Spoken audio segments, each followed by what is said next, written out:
Bon, alors bonjour à tous. Nous allons démarrer sur un sujet extrêmement vaste qui est de la loi. Et je propose de commencer par l'étude lexicale du mot loi en regardant ce que disent les deux dictionnaires de référence français que sont le Larousse et le Robert. Alors, je vais mettre en partage ces deux documents. Voilà, est-ce que vous avez le partage qui apparaît? Parfait. Oui. Alors, qu'est-ce que la loi? Que veut dire le mot loi? D'après le dictionnaire Larousse, alors on verra que le mot loi nécessite, à mon avis, d'être intégré à la liste des mots que nous avons prévu d'étudier dans le cadre du glossaire, parce que c'est sans doute l'un des plus polysémiques. Le dictionnaire Larousse, de même que le dictionnaire Robert, face à la définition d'un mot pareil, utilise la technique bien connue de l'énumération ou de l'illustration plutôt que de la définition principielle. Alors, le dictionnaire Larousse nous dit que c'est un nom féminin qui vient du latin lex, legis, etc. Et il nous donne 7 définitions. Premièrement, prescription établie par l'autorité souveraine de l'État, applicable à tous et définissant les droits et devoirs de chacun. Exemple, selon la loi en vigueur. Bon, je vais faire des commentaires extrêmement rapides, qui sont évidemment, pourraient être des supports à des débats contradictoires, mais pour moi, et je le verrai, je vous le dirai un petit peu plus tard lorsque je proposerai une définition de la loi, pour moi, une loi n'établit pas de droit. D'ailleurs, ça me paraît être un exercice impossible de légiférer sur des droits. Bref, sujet de débat que je propose. Deuxièmement, ensemble de règles juridiques, de prescriptions et de lois. Exemple, nul n'est censé ignorer la loi. Donc la loi, ce serait à la fois un acte précis, qui est une prescription établie par une autorité souveraine, et puis ça désignerait aussi un ensemble de règles juridiques. Donc on voit déjà la polysémie qu'il peut y avoir sur un mot qui à la fois désigne un objet et un concept. Voilà. Troisièmement, plus qu'un ensemble, ce serait un domaine. C'est un domaine de ce qui est conforme aux lois, sortir de la loi. Quatrième acception, que Larousse appelle acception littéraire, mais que moi j'appellerais plutôt acception sociale. La loi, ça veut dire autorité, domination sur quelqu'un, c'est-à-dire dicter sa loi. Un tel fait, il fait la loi, il fait sa loi. Donc ça devient, la loi devient en fait un acte de force. Voilà. Cinquième définition, règle de conduite, convention établie par les membres d'un groupe, par la morale ou la vie sociale, les lois de l'hospitalité, la loi de la jungle, c'est-à-dire des lois qui font partie des us et coutumes, des habitudes de comportement que l'on respecte sous la pression sociale. On respecte qu'on ne respecte pas, c'est-à-dire si on ne respecte pas ces lois, on se met en dehors de la société, du point de vue, évidemment, de l'orthodoxie et du socialement correct. Sixièmement, principe général jugé comme déterminant les choses, les hommes, le fonctionnement d'un ensemble. Il faut manger pour vivre, c'est une loi de la nature, la loi de l'offre et de la demande. Et septièmement, acception psychologique, dimension symbolique de la puissance d'interdiction et de répression du surmoi. C'est la loi qu'on s'impose à soi-même, héritière de la figure paternelle, laquelle en est l'illustration exemplaire.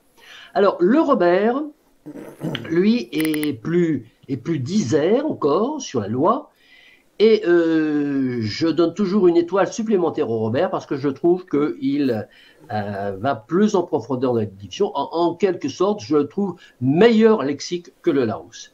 Alors, pour le Robert, il y a d'abord 3 catégories, disons, 3 classes de définition.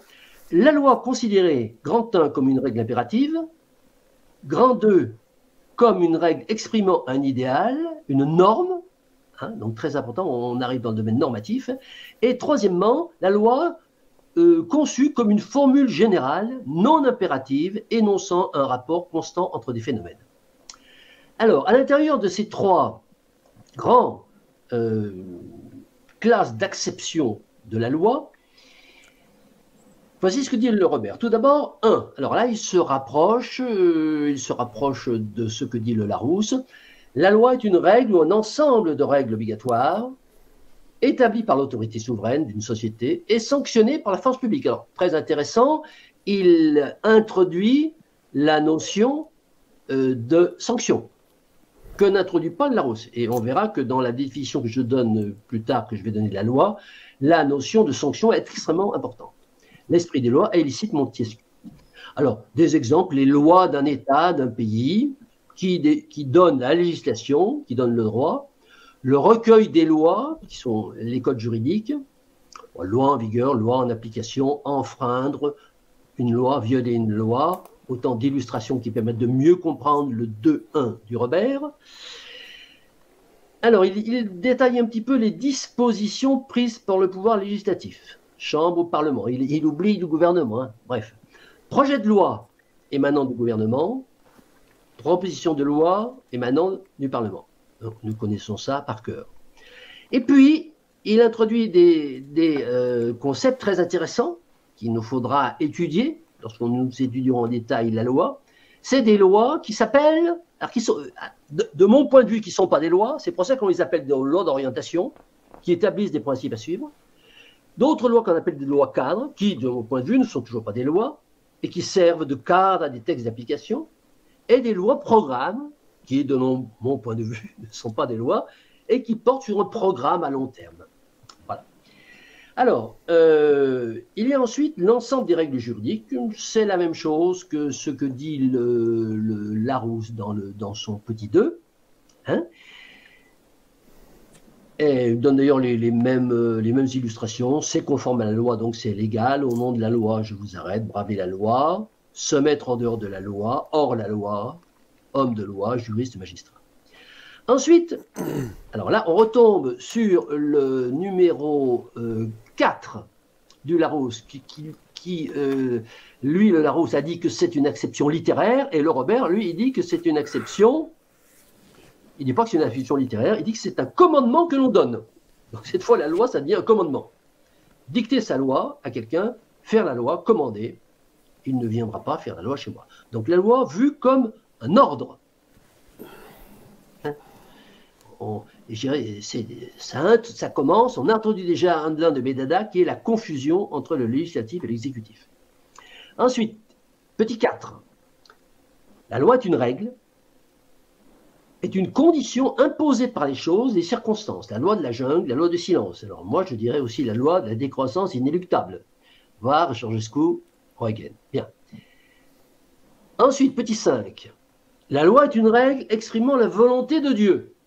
Les tables de la loi islamique, hein, puisque une grande partie de l'humanité considère qu'elle agit en fonction d'une loi islamique.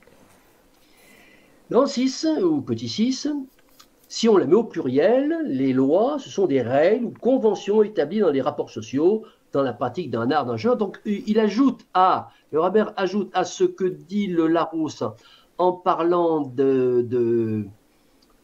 des règles de conduite, hein, le 5 du Larousse, le petit 6 donc du Robert dit la même chose, mais il ajoute, ce qui est très intéressant, c'est que la loi aussi, ça s'applique au jeu, hein, la pratique d'un art, la pratique d'un jeu. Les règles du jeu, par exemple, les règles de la belote, c'est un genre de loi. Voilà.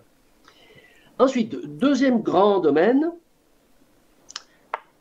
explicité par le Robert, c'est la loi en tant que règle exprimant un idéal, une norme. Donc le caractère normatif de la loi. La loi est une règle dictée à l'homme par sa conscience, sa raison.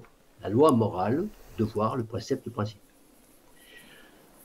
Deuxièmement, les lois du beau, les lois de l'art, les conditions de la perfection esthétique, donc canons, normes. Donc il y a des devoirs, des préceptes de principe, et puis des canons, des normes qui peuvent être, selon le Robert, assimilés à une notion de loi.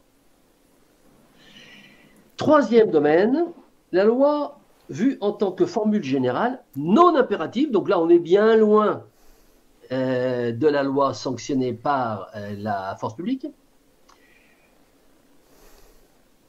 non impérative, énonçant un rapport constant entre des phénomènes.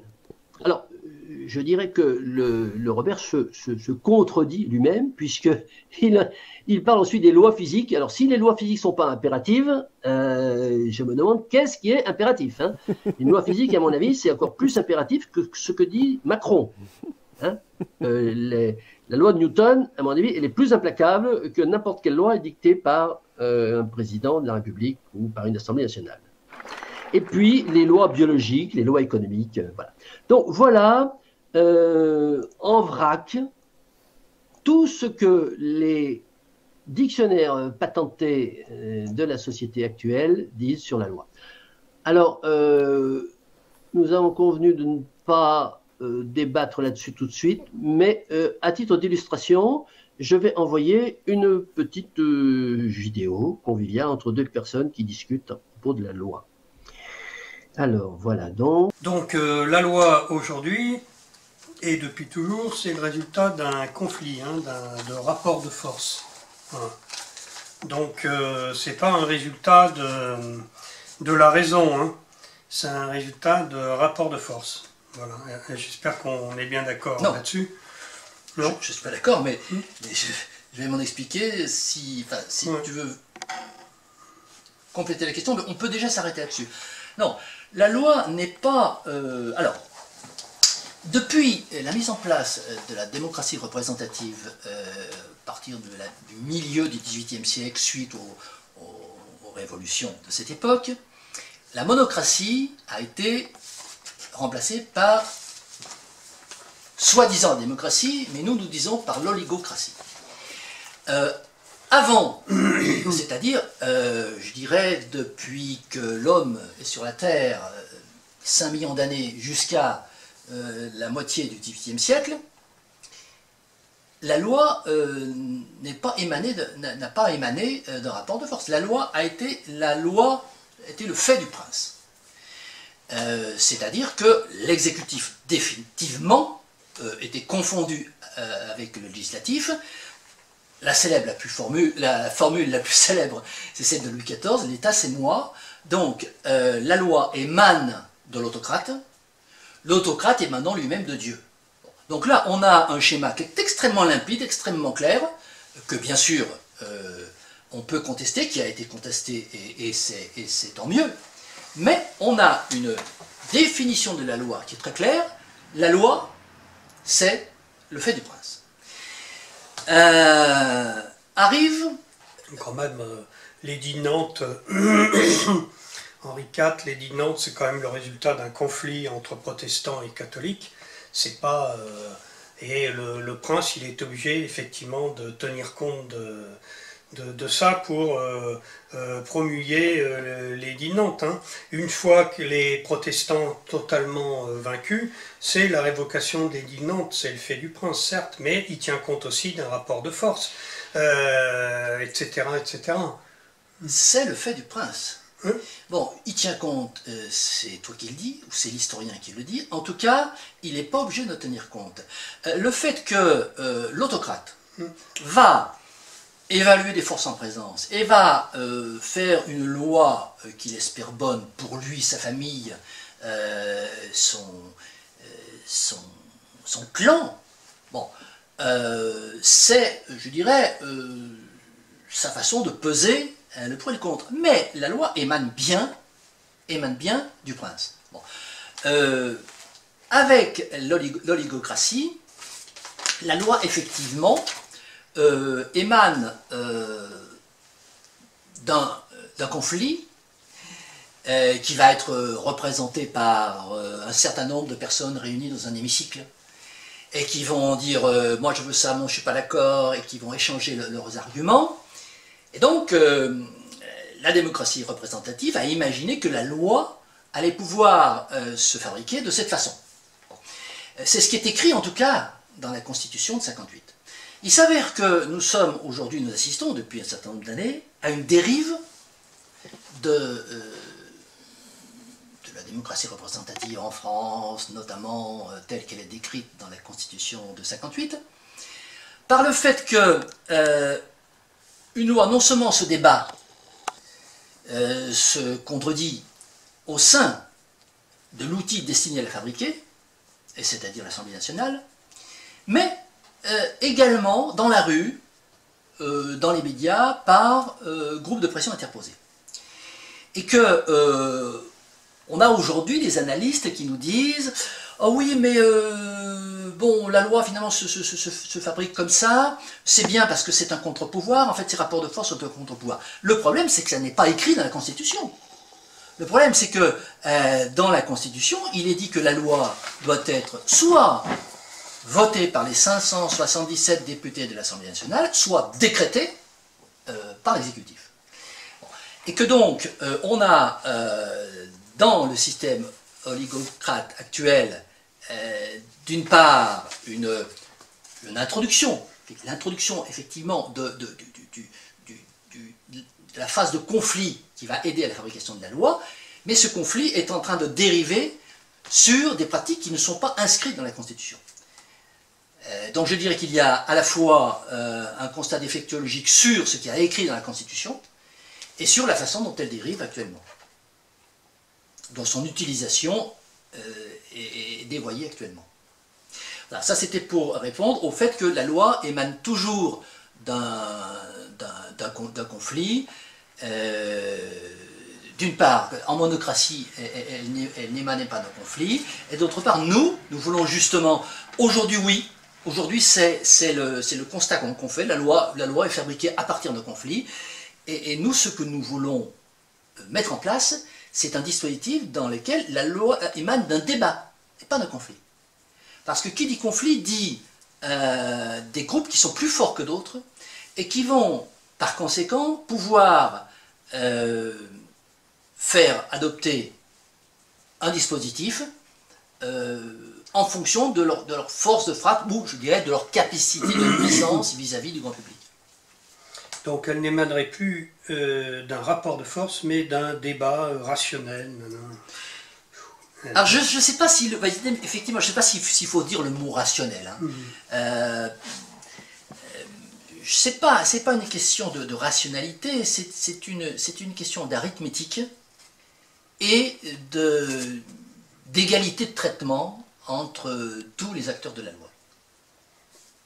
Bon. Bon, voilà un premier jet.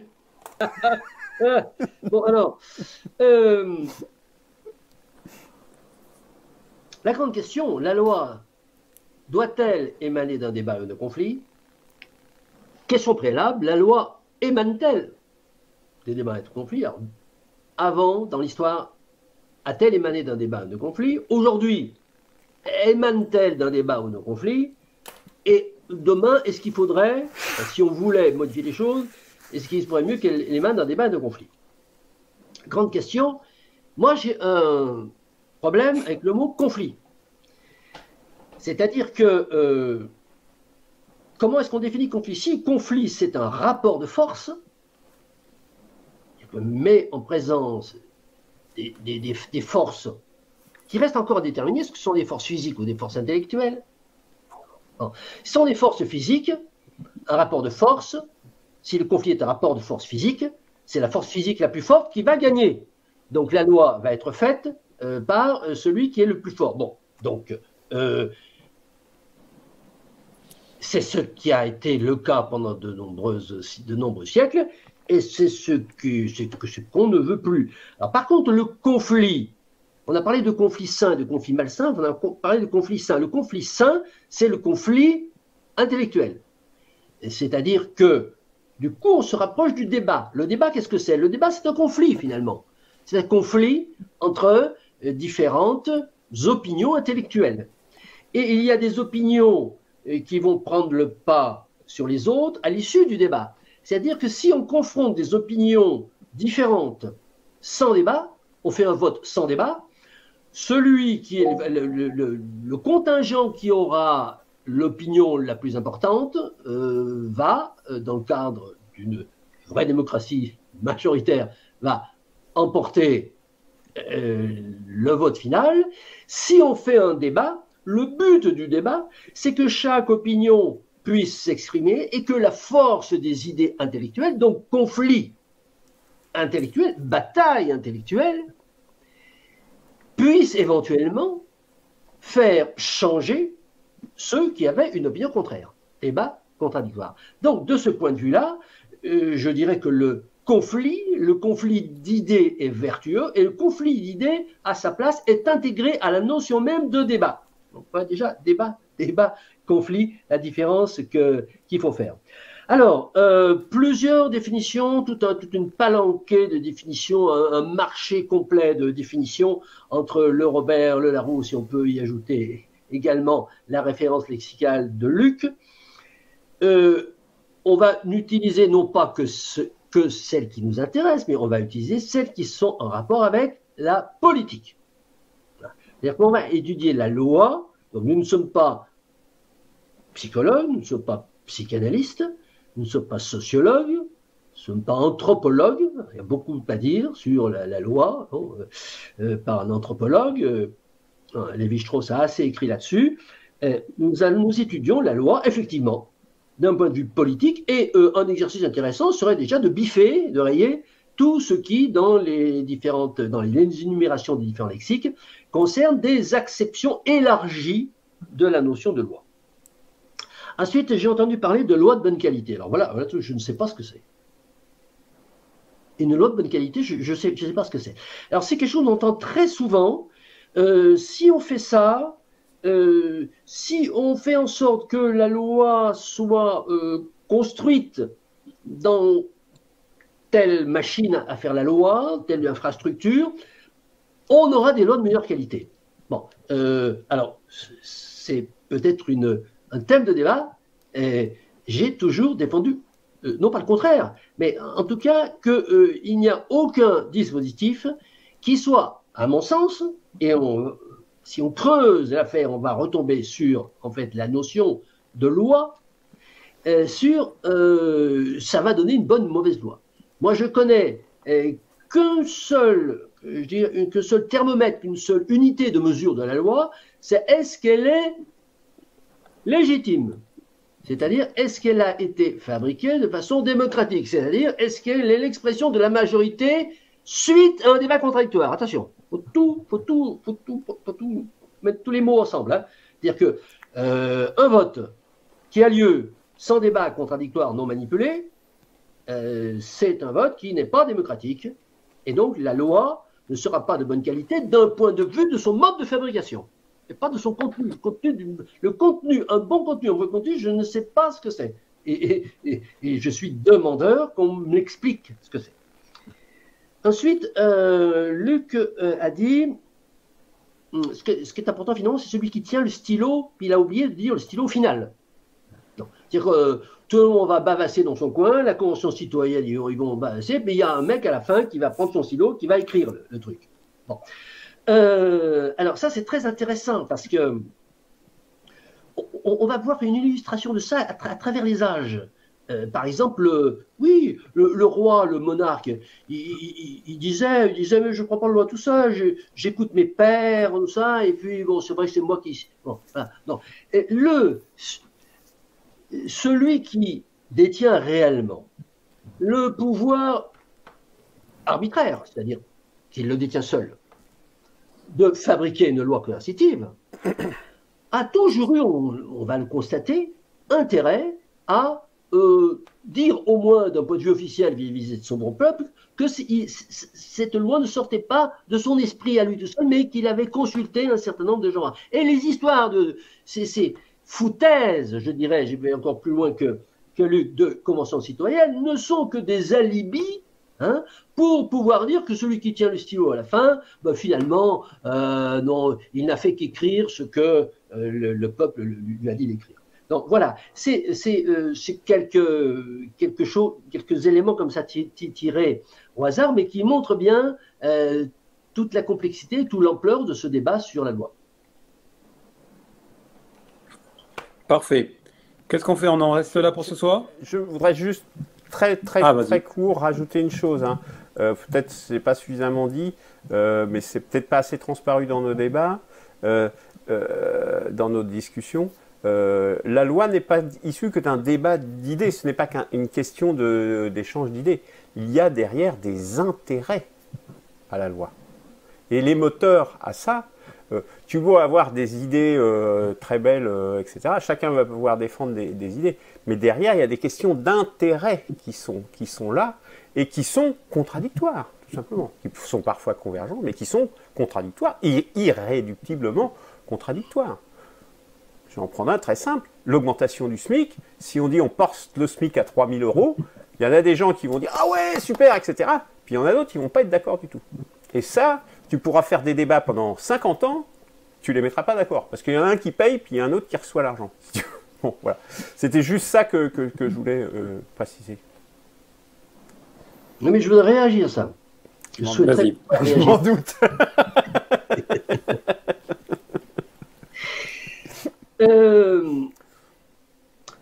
Je pense qu'on dit la même chose. Lorsque je parle de conflit intellectuel, je dirais même que l'intellectualisme pur, ça n'existe pas. Personne ne vient dans un hémicycle en charge d'élaborer la loi uniquement avec des idées. Ça n'existe pas. Ce sont des êtres humains. Tu le dis assez souvent. La collectivité, la nation est faite d'êtres humains, et les 577 députés de l'Assemblée nationale, ce sont des êtres humains. Bon. Et donc, bien entendu, les idées que vont avancer tel ou tel groupe ou tel individu au sein de l'instance habilitée à élaborer, édicter la loi, va le faire en fonction de ses intérêts. Alors, on a déjà abordé quelques fois ce sujet des lobbies, des groupes de pression, qui pour moi ne posent pas de problème en soi. Je pense que la société, c'est un ensemble de lobbies, un ensemble de groupes de pression, et que ça n'est pas un gros mot, ça n'est pas une injure de dire qu'on fait partie d'un groupe de pression et qu'on défend ses intérêts. Au sein d'une assemblée contradictoire, investie du rôle de faire la loi, le fait que chacun défende ses intérêts ou défende les intérêts de ceux qui, de son bailliage, dirait Sieyès, c'est-à-dire de sa circonscription, bon, eh bien, je ne pense pas que ça soit un problème. En tout cas, je veux bien en débattre. Le véritable nœud de l'affaire, c'est savoir est-ce que chacun peut s'exprimer librement, sans manipulation, exprimer ses idées qui sont sans doute portées ou qu'il porte au nom d'un certain groupe, d'une certaine corporation, pourquoi pas? Je pense que c'est ça l'exercice de la démocratie. Et qu'il puisse ou pas convaincre, alors là, tu sembles dire que le fait que au sein d'une assemblée contradictoire, où on prend le temps de bien écouter les autres, tu sembles dire que celui qui a une opinion ou qui est porteur d'un projet de loi ou d'un amendement en fonction de certaines coopérations ne va jamais transiger. Je ne suis pas d'accord. Je ne suis pas d'accord. L'expérience prouve d'ailleurs dans toute l'histoire des assemblées, qui n'est pas si longue d'ailleurs, eh bien, on a vu, et c'est le but d'une assemblée. Alors, je suis contre la démocratie représentative, donc je suis pas moi qui vais vous faire un panégyrique de la vertu d'une assemblée. Je pense que la vertu, elles sont dans les milliers d'assemblées citoyennes locales. Mais admettons que nous ayons affaire, on est obligé bien de faire avec une assemblée, eh bien, il faut penser qu'il y a une possibilité pour que des orateurs, des gens suffisamment armés pour le débat puissent convaincre, pourquoi pas, une certaine partie de ceux qui étaient contre au départ de modifier leur vote en fonction d'une loi. Voilà. Et que la toute petite vertu qu'on peut peut-être instiller, toute petite vertu au sein de l'Assemblée nationale, c'est celle-ci, justement. Voilà. Donc, voilà le bémol que je voulais mettre par rapport à ce que disait Luc.